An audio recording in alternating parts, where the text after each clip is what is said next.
Bonjour les sportifs connectés. Dans cette vidéo, je vais vous présenter tous les paramètres que vous pouvez régler sur les profils sportifs de la Fenix 5. Alors vous allez voir que d'une part, il y en a beaucoup. D'autre part, il y en a certains qui sont un petit peu cachés, qui ne sont pas dans les mêmes menus que la grosse majorité. Et enfin, il y a quelques petites modifications par rapport à la Fenix 3. Donc pour accéder à ces menus, on utilise le bouton, voilà, appui long. Là, on dit qu'on veut régler les paramètres, des activités. Là, on va en choisir un au hasard, comme le trail est en haut. Paramètres du profil sportif course trail. C'est parti. On commence par donc les écrans de données. Alors que là, il y a pas mal de paramètres qu'on peut régler. Donc vous voyez, hein, on a à gauche là, la petite barre qui permet de voir où on en est dans les écrans. Donc quand on se balade, hop, et ici le petit stylo pour éditer l'écran. Donc on commence par changer la disposition. Donc moi j'aime bien celle-ci à 4, je préfère plutôt que celle-là. Et si vous avez besoin de plus de lisibilité, vous avez 1, 2, 3, 3. Alors là c'est 3 avec le champ du milieu plus gros. Là c'est 3 de façon différente. Et voilà, moi j'aime bien celui-ci. C'est un bon compromis entre la taille des chiffres et le nombre de données affichées. Donc on appuie là pour valider. Et ensuite, on va choisir le champ 1, 2, 3, 4.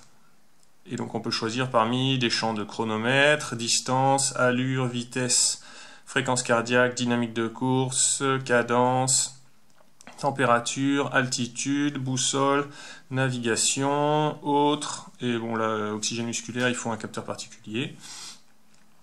Voilà. Ensuite, on retourne, on fait pareil avec le deuxième, le troisième champ. Troisième écran, pardon. Je crois que par défaut, il y a 3 écrans qui sont activés. Ensuite, là, ces écrans ne sont pas activés. Je vais vous montrer comment on les active. Et voilà, par défaut, on arrive ensuite à l'écran de l'heure, avec la date et la batterie. Et voilà, donc là, l'altitude n'est pas activée non plus. Je vais vous montrer comment on le fait. Pour activer tous ces écrans complémentaires, on va sur le plus, là en bas, et on valide pour ajouter un nouvel écran. Donc soit on ajoute un écran de données personnalisées, c'est le même que les 3 premiers qu'on vient de voir. Si vous voulez afficher des pages, une page avec que les moyennes, une page avec les moyennes du tour, une page avec les max, vous affichez des nouveaux écrans. Et ensuite, il y a des écrans particuliers. Dynamique de course, donc les 3 premières. Là, c'est les Advanced Running Dynamics. Bon, ça, je ne l'ai pas activé sur le profil trail, parce que sur les terrains sur lesquels on court, ça sert à rien. Je les ai activés sur le profil course à pied normal. Ensuite, on peut activer un écran de partenaire virtuel, la boussole, les commandes musicales. Alors qu'on s'entende bien, hein, il n'y a pas de stockage de musique sur la Fenix 5, mais si vous courez avec votre smartphone en musique, en activant ça, vous aurez pendant votre activité un écran qui vous permettra de contrôler la musique de votre smartphone. Et puis donc, les écrans que j'ai déjà activés moi sur mon profil, qui sont le graphique d'altitude, la navigation. Alors c'est pas la navigation en termes de suivi d'itinéraire, mais c'est la navigation en enregistrement de traces. C'est-à-dire que vous allez avoir un trait noir sur la trace que vous avez effectivement parcourue. Et bon, ça peut servir en trail, par exemple, si vous vous aventurez dans les petits sentiers, pour retrouver votre chemin de départ. À ce moment-là, il suffit d'afficher cet écran, et puis vous verrez clairement d'où vous êtes parti, par où vous êtes passé, et donc savoir à peu près quelle direction il faut prendre pour rentrer. Et la jauge cardio, que j'utilise uniquement quand je compare qui est très pratique pour comparer un capteur cardio optique avec une autre montre, une ceinture. Donc j'utilise moi pendant mes tests. C'est quelque chose d'assez visuel en direct pour voir si le capteur cardio a donné de bons résultats ou pas. Voilà pour les écrans. Ensuite, on peut configurer des alarmes. Donc là, par défaut, il n'y en a aucune. Donc on choisit ajouter une nouvelle. Et là, on peut choisir donc une alarme personnalisée. C'est des petits détails, genre se faire un rappel pour boire, par exemple sur un marathon. Alternance course-marche, c'est si vous débutez. Et ensuite, donc les alarmes d'allure, de temps, de distance, cadence, calories, altitude, proximité d'un point d'intérêt. Donc là, j'avais configuré une alerte de fréquence cardiaque. Donc là, on a plusieurs possibilités. Soit comme je l'ai fait, où on configure une alerte haute, une alerte basse. Ça, c'est du perso, et c'est écrit. Donc c'est moi qui les ai rentrés. Soit, on va la supprimer et je vais vous montrer. Donc là, on fait ajouter, fréquence cardiaque. Soit, on peut choisir, simplement pour aller vite, une zone. Donc là, ça prend en compte les paramètres que vous rentrez dans Garmin Connect. Et donc, vous dites que vous voulez faire une zone, une séance d'endurance aérobie.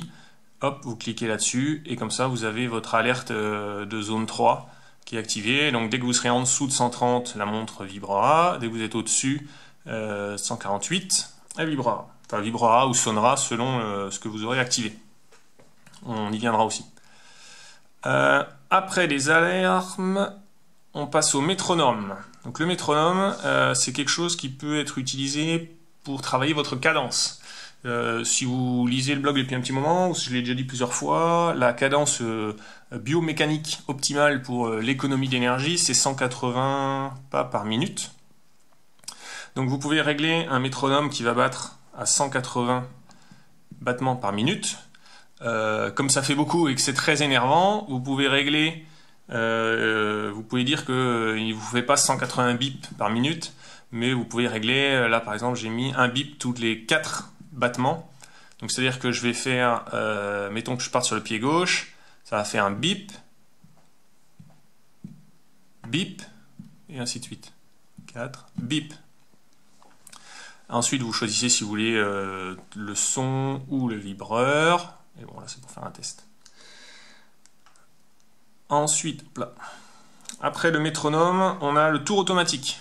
Donc ça, moi je l'utilise parce que je préfère souvent afficher l'allure moyenne au tour avec un tour automatique de 1 km plutôt que l'allure instantanée. Spécialement en trail, quand on court en forêt, l'allure instantanée, elle est souvent à une assez forte variabilité, donc c'est pas facile de s'y fier. Et à ce moment-là, il vaut mieux utiliser une allure moyenne sur 1 km, ce qui permet de lisser toutes ces fluctuations qui sont dues à des erreurs de mesure GPS, et sachant que tous les kilomètres, cette donnée elle sera réinitialisée, et ce qui permet de prendre en compte la fatigue qui vient, et c'est plus précis que si on affichait l'allure moyenne sur toute une sortie. Ensuite, pause automatique. Donc là, on peut l'activer soit en étant complètement arrêté, là la montre se met en pause, soit si on le personnalise, vous rentrez une allure, ou une vitesse si vous l'utilisez en vélo, en dessous de laquelle vous voulez qu'elle se mette en pause. Ensuite, on a l'ascension automatique. Alors là, c'est un écran qui est bien utile. Tout d'abord, donc il faut l'activer. Ensuite, vous définissez quel champ vous voulez qu'il affiche. Donc là, j'ai 3 champs, distance, chrono, allure. Et donc un écran ascension. Ça, c'est donc l'ascension chrono, vitesse verticale. Parce que en fait, donc à partir du moment où j'atteindrai la vitesse ici en mètres par heure, donc à partir du moment où je dépasse 300 mètres par heure, la montre détecte que je suis en phase de forte ascension, et donc elle affichera un nouvel écran plutôt que l'écran de base avec mes 4 données. Elle affichera un écran à 3 données, comme ça, ascension, chrono, vitesse verticale. Et j'ai activé l'inversion de couleur, ce qui me permet de m'y retrouver un peu plus facilement. Donc dès que je vois que la montre affiche des données noires sur écran blanc ou écran blanc sur écran noir, ça me permet de savoir plus rapidement si je suis en mode vitesse verticale ou en mode d'affichage classique. Et ensuite, dès que vous repasserez, alors après un petit temps de latence, là vous voyez, je l'ai réglé en moyen, le temps de latence. Dès que je passerai en dessous de 300 mètres par heure, après un petit délai, là, hop, l'affichage rebasculera sur l'écran de base classique du mode trail. mince. Ensuite, on va basculer au 3D. Donc là, vitesse 3D, distance 3D. Là aussi, j'en ai déjà parlé sur le blog, c'est franchement négligeable dans la grande majorité des cas. À moins que vous fassiez un kilomètre vertical, c'est un réglage qui est absolument inutile.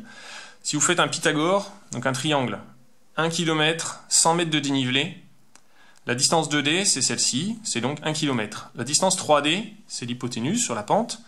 Et si vous faites le calcul de Pythagore, la distance, ça sera 1004 mètres. C'est-à-dire 0,4% de différence. 4 mètres sur 1 km.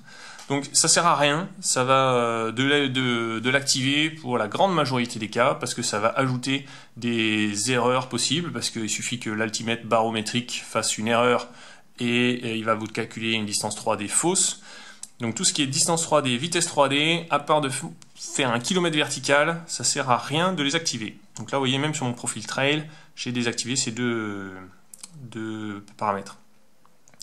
Là c'est pour activer ou pas la touche pour marquer un tour manuel. Ça peut être utile de la désactiver en vélo parce que souvent quand on porte des gants avec le scratch ici, ça peut venir appuyer sur ce bouton qui est là en appuyant comme ça. Moi ça m'est déjà arrivé. Bon, c'est pas très dérangeant, ça fait une vibration, on se demande ce qu'il y a comme alerte et puis finalement on voit que c'est un tour automatique, un tour manuel. Donc là ça permet de le verrouiller sans verrouiller les autres boutons.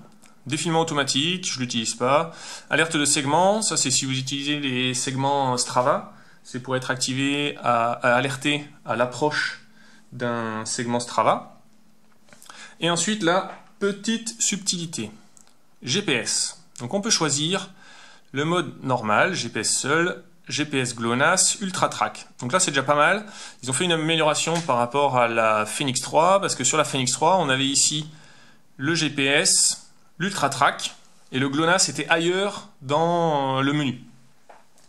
Là où ils ont un peu raté leur coup, c'est que GPS seul, ça veut pas dire, enfin normal, ça veut pas dire qu'on active la meilleure précision GPS. Ça veut dire qu'on choisit de n'utiliser que le GPS. Et vous allez voir qu'il faut qu'on aille ailleurs dans un menu pour choisir entre un enregistrement 1 seconde ou un enregistrement intelligent. Et ça, en trail notamment, sous la forêt en mode intelligent, c'est quand même pas le mode de fonctionnement le plus précis. Il vaut vraiment mieux être en mode 1 seconde. Et sauf que, en fait, bon, moi je m'en suis rendu compte un petit peu à mes dépens, parce que après ma première sortie, je m'étais mis ici en GPS seul. Je sors, je pensais être en réglage précision 1 seconde. Et en fait, après ma sortie, en faisant le calcul de l'autonomie, j'arrivais sur une autonomie de 30 heures. Et je trouvais ça quand même bizarre, c'est pas quelque chose...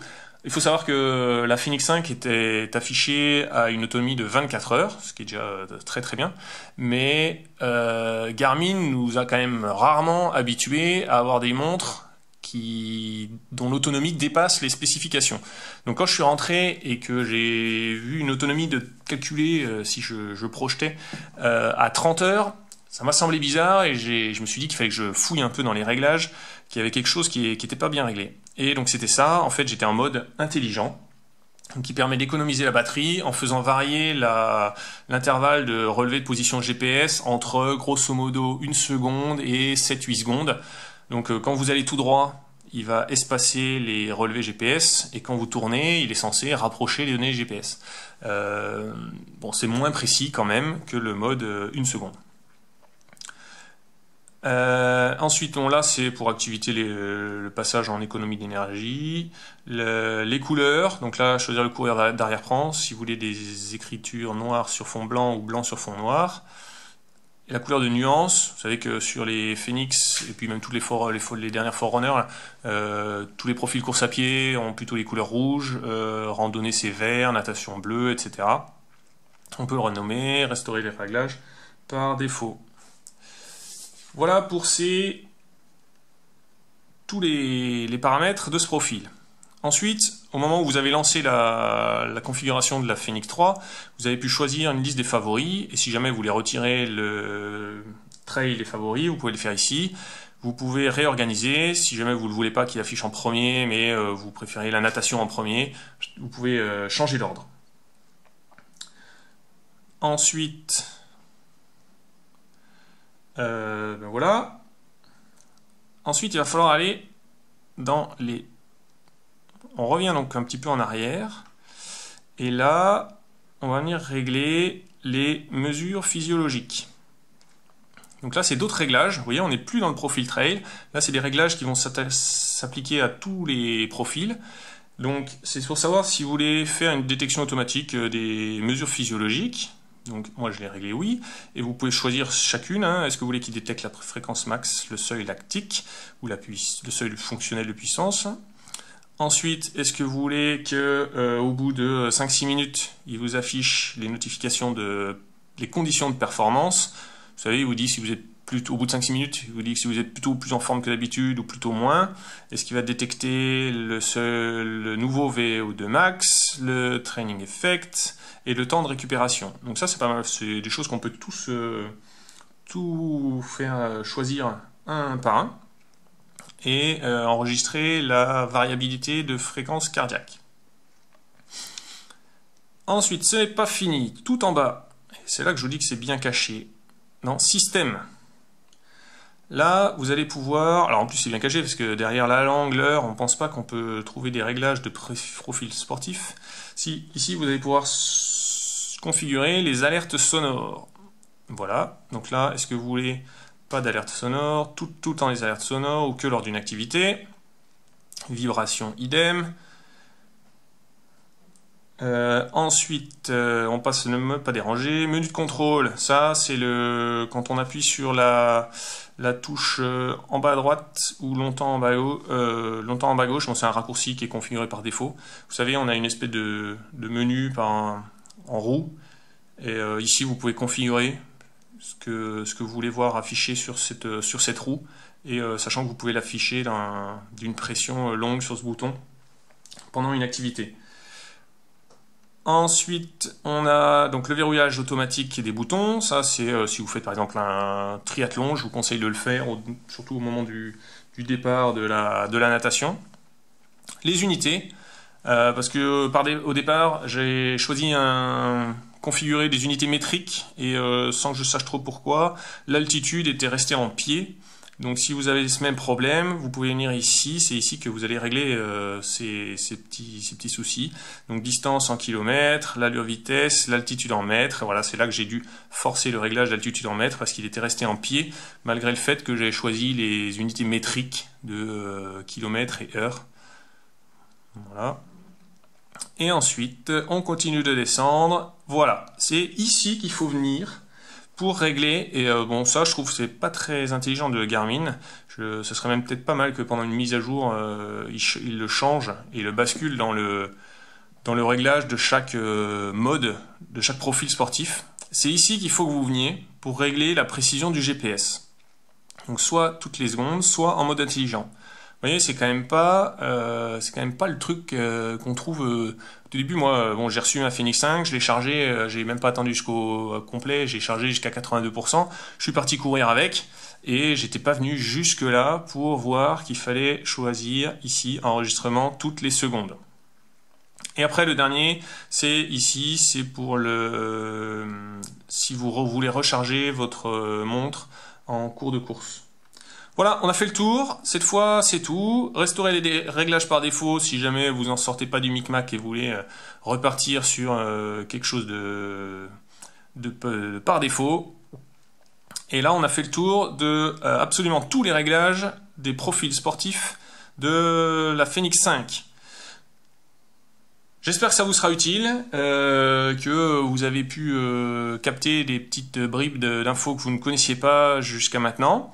Si c'est le cas, eh ben, mettez-moi un pouce vers le haut, ça aidera à faire connaître ma vidéo, ma chaîne YouTube et mon blog, et ça servira à d'autres personnes. Et toujours, si vous voulez être prévenu des publications des autres vidéos, que ce soit des petits tutos comme ça sur des montres, ou des tests, lorsque je publie les tests des nouvelles montres, abonnez-vous à la chaîne YouTube, comme ça vous serez prévenu, vous recevrez une